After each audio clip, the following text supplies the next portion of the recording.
Manipulasi seringkali menyamar di balik niat baik atau keterlibatan emosional. Dalam kesibukan kehidupan sehari-hari, kita mudah terpengaruh oleh tekanan orang lain tanpa sadar. Namun, kita bisa membentuk sikap tegas untuk tetap mengendalikan keputusan kita. Berikut adalah beberapa strategi praktis untuk mengenali dan menetralisir upaya manipulasi agar kita tetap menjaga kemandirian dan ketenangan batin. Inilah 5 taktik praktis untuk menghindari manipulasi. Sebelum kita mulai, jangan lupa untuk like dan subscribe channel ini ya. Ini sangat membantu kami dan tidak menghabiskan biaya sedikit pun. Ayo, mari kita mulai. Mengenali taktik manipulasi. Manipulasi bisa terjadi dengan cara yang halus atau terbuka, dan langkah pertama untuk melindungi diri adalah belajar mengenalinya. Dalam banyak kasus, orang yang manipulatif berusaha mengeksploitasi kelemahan emosional kita atau memanfaatkan situasi saat kita lebih rentan. Misalnya, bisa jadi seseorang yang mendesak kita untuk membuat keputusan cepat dengan tekanan waktu, atau orang yang mencoba membangkitkan rasa bersalah untuk mendapatkan apa yang mereka inginkan. Situasi seperti ini sering muncul di tempat kerja, dalam hubungan pribadi, dan bahkan di media sosial, di mana sebuah pesan singkat sudah cukup untuk menanamkan keraguan atau mendorong kita bertindak impulsif. Penting untuk memperhatikan tidak hanya apa yang dikatakan, tetapi juga bagaimana cara mengatakannya. Nada suara, postur tubuh, bahkan konteks percakapan bisa memberi petunjuk tentang niat tersembunyi. Manipulasi juga bisa menyamar dalam bentuk pujian berlebihan atau janji sukses instan, karena seorang manipulator tahu bahwa membelai ego seseorang adalah cara efektif untuk meruntuhkan hambatan rasional. Ketika seseorang menawarkan sesuatu yang terdengar terlalu bagus untuk menjadi kenyataan atau memuji secara berlebihan, berhentilah sejenak dan pikirkan, apakah ada agenda tersembunyi di balik kata-kata manis tersebut? Menjadi sadar akan taktik ini bukan berarti kita harus curiga terhadap semua orang, tetapi justru membantu kita untuk bertindak lebih jernih dan menghindari kejutan. Dari sudut pandang Stoik, penting untuk memahami bahwa banyak dari trik ini bekerja karena mereka mempengaruhi kita secara emosional. Jika kita dapat mengamati reaksi awal ini dan menganalisis situasi dengan tenang, kita akan lebih siap untuk mengenali manipulasi sebelum itu terjadi. Contohnya, ketika seseorang mengandalkan sentimentalitas atau ketakutan untuk menciptakan rasa urgensi, sikap idealnya adalah tetap tenang dan merenung. Apakah saya benar-benar perlu bertindak segera atau bisa menunggu dan menilai lebih hati-hati? Tingkatkan kesadaran emosional. Kesadaran emosional adalah pilar penting dalam menghadapi manipulasi, karena perasaan kita adalah celah yang dimanfaatkan oleh manipulator untuk mempengaruhi tindakan kita. Saat kita merasa bahagia, marah, atau tidak yakin, kita cenderung membuat keputusan terburu-buru tanpa mempertimbangkan konsekuensi jangka panjang. Oleh karena itu, sangat penting untuk terus menerapkan sikap kesadaran diri, yakni menyadari dan mengenali perasaan kita sebelum merespons provokasi atau janji-janji tertentu. Bagi penganut Stoik, memahami dan mendisiplinkan emosi adalah langkah penting untuk menjaga kedamaian batin. Epictetus, salah satu filsuf Stoik terbesar, menulis, bukan hal-hal yang mengganggu kita, tetapi interpretasi kita terhadapnya. Kalimat ini menggambarkan bahwa reaksi emosional kita lebih penting daripada kejadian eksternal itu sendiri. Ketika kita menyadari bahwa emosi kita bisa dikendalikan dengan akal, kita mulai melihat bahwa kita bisa mengurangi kekuatan manipulasi yang bergantung pada kegelisahan emosional. Mengembangkan kesadaran ini berarti membiasakan diri untuk berhenti sejenak sebelum memberikan respons terhadap provokasi atau tawaran. Misalnya, jika seseorang datang menawarkan peluang finansial yang luar biasa dan mendesak Anda untuk segera menandatangani kontrak, berhentilah dan tanyakan pada diri sendiri, apakah saya bertindak berdasarkan impuls atau dengan pemikiran yang jernih? Walaupun Anda merasa antusias, ingatlah bahwa Anda punya hak dan kewajiban untuk mencari lebih banyak informasi serta mempertimbangkan risiko dan ketentuan yang terlibat. Dengan melatih kesadaran ini, Anda akan semakin mampu mengenali secara instinktif kapan perasaan Anda dipengaruhi dan kapan itu hanya reaksi emosional yang dipicu oleh orang lain. Hal ini memerlukan konsistensi, seperti berolahraga, tetapi manfaatnya sangat besar. Anda akan membuat keputusan yang lebih sesuai dengan nilai-nilai pribadi dan menjaga otonomi diri dalam menghadapi berbagai pendekatan manipulatif.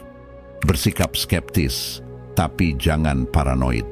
Mengadopsi sikap skeptis adalah hal yang sehat, karena ini membantu kita menghindari jebakan yang tersembunyi di balik niat baik atau kesempatan sekali seumur hidup.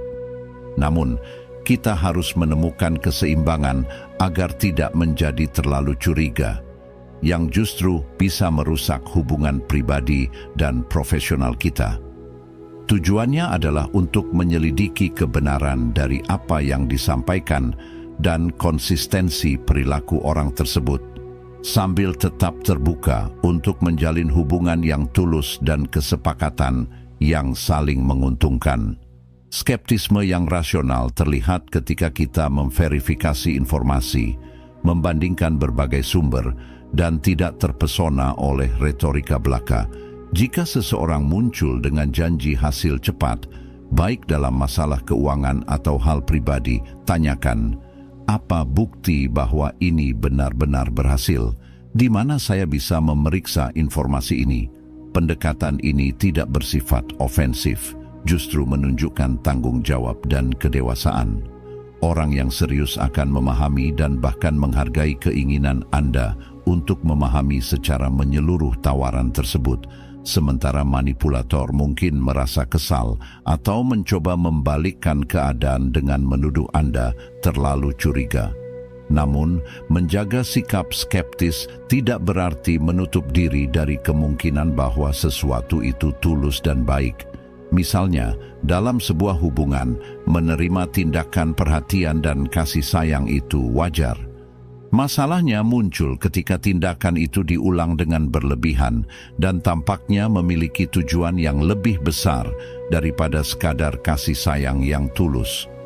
Tipsnya adalah selalu menganalisis gambaran besar, kata-kata, konteks, tindakan, dan pola perilaku. Jika semuanya selaras dan masuk akal, tidak ada alasan untuk menolak tawaran atau kebaikan. Namun, jika ada kontradiksi atau desakan untuk membuat keputusan terburu-buru, ada baiknya untuk tetap waspada. Stoik mengajarkan kita untuk mengamati kenyataan secara objektif, seperti yang ditekankan oleh Marcus Aurelius dalam pemikiran pribadinya. Kita harus menjaga pikiran kita tertuju pada kebenaran dan apa yang sebenarnya ada, bukan pada apa yang kita harapkan atau inginkan. Itu berarti kita tidak boleh membiarkan harapan yang tidak realistis atau ketakutan yang tidak berdasar mengaburkan kapasitas kita untuk menilai.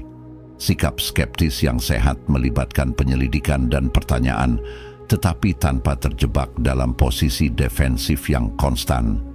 Cobalah untuk mencari informasi, memverifikasi fakta, mengamati perilaku orang, dan yang terpenting, tetap analitis terhadap apa yang disampaikan kepada Anda.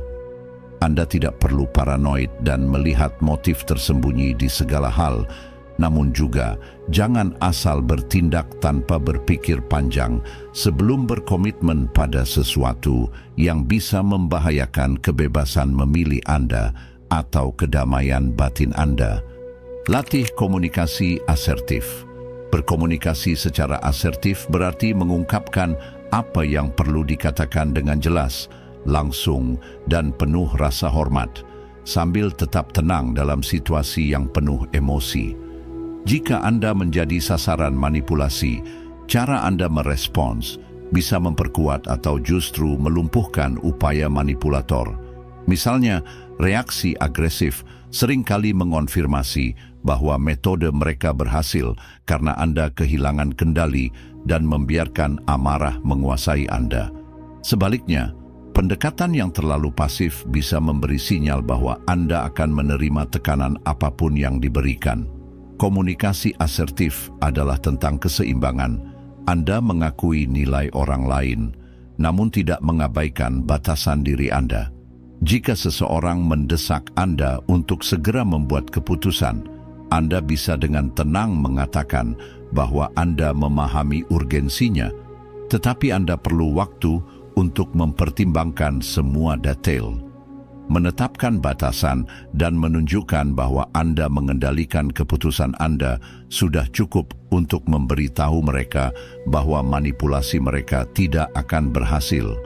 Selain itu, jika orang tersebut tetap memaksa atau menjadi tidak sopan, Anda bisa mengulangi sikap Anda dengan jelas bahwa Anda tidak nyaman dengan pendekatan mereka. Prinsip yang sama berlaku jika seseorang mencoba memanfaatkan rasa bersalah atau leverage emosional terhadap Anda. Misalnya, jika seseorang mengatakan, "Jika kamu tidak melakukannya, aku akan sangat kecewa." Respons asertif bisa seperti ini. "Saya mengerti bagaimana perasaanmu, tetapi keputusan ini melibatkan faktor lain yang perlu saya pertimbangkan. Saya tidak bisa melakukan sesuatu yang bertentangan dengan prinsip saya hanya untuk menghindari mengecewakanmu." Pada saat-saat seperti ini, bahasa tubuh juga sangat penting. Menjaga suara tetap tenang, kontak mata yang mantap, dan postur tubuh tegap menunjukkan bahwa Anda merasa yakin dengan apa yang Anda katakan.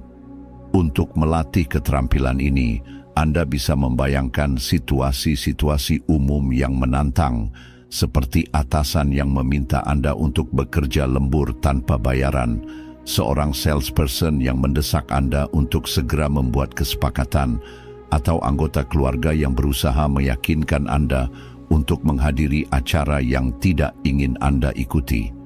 Berlatih merespons dengan kejelasan dan rasa hormat akan membantu Anda internalisasi reaksi asertif, dan seiring waktu, ini akan menjadi kebiasaan. Ingatlah bahwa asertivitas bukan berarti kaku atau kurang empati. Anda tetap bisa menghargai perasaan orang lain, tetapi tetap menjaga posisi Anda. Dengan cara ini, Anda menghindari terjebak dalam permainan manipulasi mereka dan menjaga hubungan yang lebih transparan dan sehat. Ingat, siapa yang mengendalikan pilihan Anda. Dalam filosofi Stoik, ada perbedaan penting antara apa yang ada dalam kendali kita dan apa yang tidak.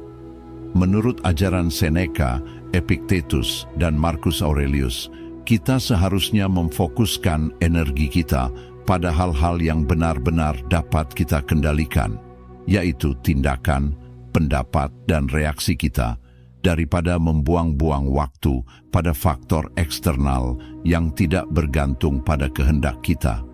Pandangan ini sangat berguna ketika menghadapi manipulasi, karena meskipun kita tidak selalu bisa menghentikan seseorang yang berusaha memanipulasi kita, kita masih bisa memilih bagaimana kita merespons.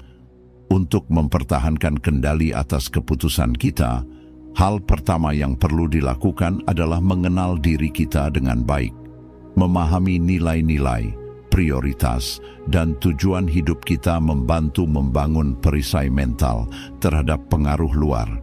Jika Anda yakin, misalnya, bahwa Anda tidak akan menyerahkan waktu luang Anda untuk tawaran finansial, seorang manipulator akan kesulitan meyakinkan Anda untuk melakukannya karena batasan Anda sudah jelas. Kesadaran diri ini bersama kebiasaan untuk tetap tenang sebelum bertindak menjadi hal yang krusial untuk menghindari jebakan emosional atau pemerasan.